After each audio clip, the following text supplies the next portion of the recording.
നമസ്കാരം, യോഗനാഥൻ ന്യൂസിലേക്ക് ഏവർക്കും സ്വാഗതം. നമ്മൾ വേൾഡ് കപ്പിന്റെ ഗ്രൂപ്പ് അവലോകനമാണ് ചെയ്തുകൊണ്ടിരുന്നത്. ഇന്ന് നമുക്ക് ഗ്രൂപ്പ് ഇയെ പറ്റി സംസാരിക്കാം. ഗ്രൂപ്പ് ഇയിലെ പ്രധാനപ്പെട്ട 4 രാജ്യങ്ങൾ കോസ്റ്ററിക്ക, സ്പെയിൻ, ജർമ്മനി, ജപ്പാൻ എന്നീ 4 രാജ്യങ്ങളാണ് ഗ്രൂപ്പ് ഇയിലുള്ളത്. ഗ്രൂപ്പ് ഇയിൽ അവരുടെ പ്രകടനം എങ്ങനെയായിരിക്കും എന്നാണ് നമ്മൾ വിലയിരുത്താൻ പോകുന്നത്. ജർമ്മനിയാണ് ഇതിൽ ഏറ്റവും ഫേവറേറ്റുകളായിട്ട് എല്ലാവരും വിലയിരുത്തുന്ന ഒരു ടീം. 5ാം തവണ ലോക കിരീടം നേടാൻ സാധിക്കുമെന്ന പ്രതീക്ഷയിലാണ് ജർമ്മനി ഇത്തവണ ഖത്തറിലേക്ക് വണ്ടി കയറിയിരിക്കുന്നത്. യോഗ്യത റൗണ്ടിൽ 10 മത്സരങ്ങളിൽ 9ലും ജയിച്ച് ഒരു ആധിപത്യം പുലർത്തിക്കൊണ്ടാണ് ജർമ്മനി ഈ ഒരു മത്സരത്തിൽ എത്തിയിരിക്കുന്നത് എന്നുകൂടി പറയേണ്ടി വരും. ഫിഫ റാങ്കിൽ 11ാം സ്ഥാനത്തുള്ള ടീമാണ് ജർമ്മനി. അവരുടെ യോഗ്യത റൗണ്ടിൽ, ലോകകപ്പിലേക്കുള്ള യോഗ്യത റൗണ്ടിൽ 10ൽ 9 മത്സരത്തിലും വിജയിച്ചാണ് അവർ ക്വാളിഫൈ ചെയ്തിരിക്കുന്നത്. അതുകൊണ്ട് തന്നെ ഒരു മത്സരത്തിൽ പൂർണ്ണമായ ഒരു ആധിപത്യം ഈ ലോകകപ്പിലുള്ള ഒരു ടീം കൂടിയാണ് ജർമ്മനി എന്ന് എടുത്തു പറയേണ്ടിയിരിക്കുന്നു. എന്നാൽ യൂറോ കപ്പിൽ അവരുടെ പ്രകടനം അത്ര മികച്ചതായിരുന്നില്ല. അവസാന നിമിഷങ്ങളിലൊക്കെ തന്നെ വലിയ രീതിയിൽ പാളുന്ന ഒരു അവസ്ഥയുണ്ടായിരുന്നു. അപ്പോൾ അതുകൊണ്ട് തന്നെ ഒരു മികച്ച പ്രകടനം കാഴ്ചവെക്കാൻ നന്നായി അധ്വാനിച്ചുകൊണ്ടിരിക്കുകയാണ് ജർമ്മൻ ടീം എന്ന് നമുക്ക് പറയേണ്ടി വരും.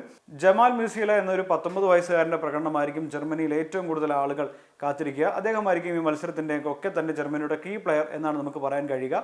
ഏതായാലും ഗ്രൂപ്പ് ചാമ്പ്യന്മാരാകാൻ സാധ്യതയുള്ള 2 ടീമുകളിൽ ഒന്നാണ് ജർമ്മനി എന്ന് നമുക്ക് വേണമെങ്കിൽ പറയാം. എല്ലാവരുടെയും ഫേവറേറ്റായ ജർമ്മനിയുടെ പ്രകടനം എങ്ങനെയായിരിക്കുമെന്നാണ് ആരാധകർ കാത്തിരിക്കുന്നത്.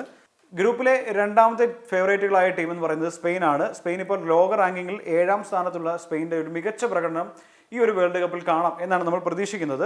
2010 വേൾഡ് കപ്പിന് ശേഷം, അന്ന് ലോക കിരീടം ചൂടിയ ശേഷം പിന്നീട് അടുത്ത് നടന്ന വേൾഡ് കപ്പിൽ അവർ ആദ്യ റൗണ്ടിൽ തന്നെ പുറത്താകുന്ന ഒരു അവസ്ഥ കൂടി ഉണ്ടായിരുന്നു. അതുകൊണ്ട് തന്നെ നല്ലൊരു തിരിച്ചുവരവാണ് ഇപ്പോൾ സ്പെയിൻ ഈ ഒരു ലോകകപ്പിൽ പ്രതീക്ഷിക്കുന്നത്. സ്പെയിനെ സംബന്ധിച്ചിടത്തോളം അവരുടെ യുവരക്തമാണ് മത്സരങ്ങൾക്ക് എത്തുന്നത്.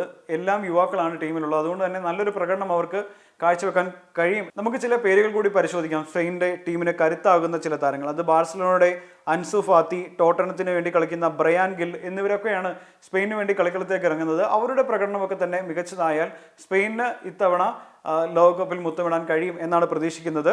അൽവാരോ മൊറോട്ടോ, ഫെറാൻ ടോറസ് അടങ്ങുന്ന ആക്രമണനിരയും വലിയ രീതിയിൽ ഒരു ശക്തമായ പിന്തുണ സ്പെയിൻ ടീമിന് നൽകുന്നുണ്ട്. ഇപ്പോൾ മധ്യനിരയിൽ കളിക്കുന്ന ബാഴ്സലോണയുടെ താരങ്ങളായ ഗാവിയും പെട്രിയും ഒക്കെ തന്നെ സ്പെയിനു വേണ്ടി കളി മാറ്റാനുള്ള എല്ലാ സാധ്യതയും കാണാൻ കഴിയും. അതുകൊണ്ട് തന്നെ വലിയ രീതിയിലൊരു ഫേവറേറ്റുകളാണ് സ്പെയിൻ ഈ ഒരു ലോകകപ്പിൽ എന്ന് നമുക്ക് പറയേണ്ടി വരും. ജപ്പാനാണ് ഈ ഗ്രൂപ്പിലെ മറ്റൊരു ഫേവറേറ്റ് ടീം. ലോക ഫിഫ റാങ്കിങ്ങിൽ 24ാം സ്ഥാനത്തുള്ള ജപ്പാന്റെ പ്രകടനം ഈ ടൂർണമെന്റിൽ നിർണായകമാകും എന്നാണ് നമ്മൾ പ്രതീക്ഷിക്കുന്നത്. മുന്നേറ്റ നിരയിലെ യൂക്ക വസോക്കിയും ടാക്കൂമ അസോനയും കോജോ ഹുറുഹാഷിയും ഒക്കെയാണ് ജപ്പാന്റെ ഏറ്റവും മികച്ച താരങ്ങളായി ഉണ്ടാവുക.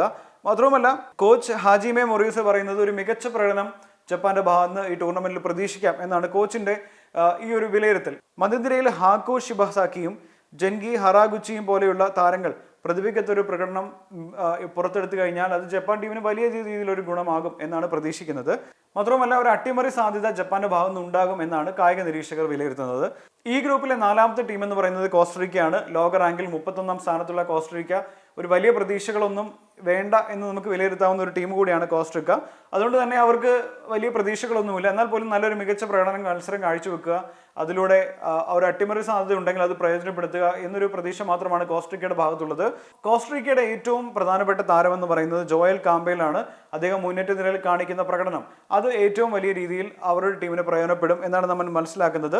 മധ്യനിരയിൽ കളിക്കുന്ന ക്യാപ്റ്റൻ ബ്രയാൻ റൂയിസും സെൽസോ ബോർജീസും ഒക്കെ രാജ്യത്തിനു വേണ്ടി 140-ലധികം മത്സരങ്ങൾ കളിച്ച ആളുകളാണ്. ഇവരുടെ പ്രകടനം മാത്രമായിരിക്കും ഈ ഒരു ടീമിൽ നമ്മൾ പ്രധാനമായും നോക്കേണ്ടി വരിക. ഏതായാലും ഈ 4 ടീമുകളും മികച്ച ടീമുകളാണ്. അവരുടെ പ്രകടനം വലിയ രീതിയിൽ ആളുകൾ കാത്തിരിക്കുന്ന ഒന്നാണ്. പ്രത്യേകിച്ച് സ്പെയിൻ ജർമ്മനി മത്സരമായിരിക്കും ഇതിൽ ഏറ്റവും വലിയ ഹൈലൈറ്റ് ആയിട്ട് പറയേണ്ടി വരിക.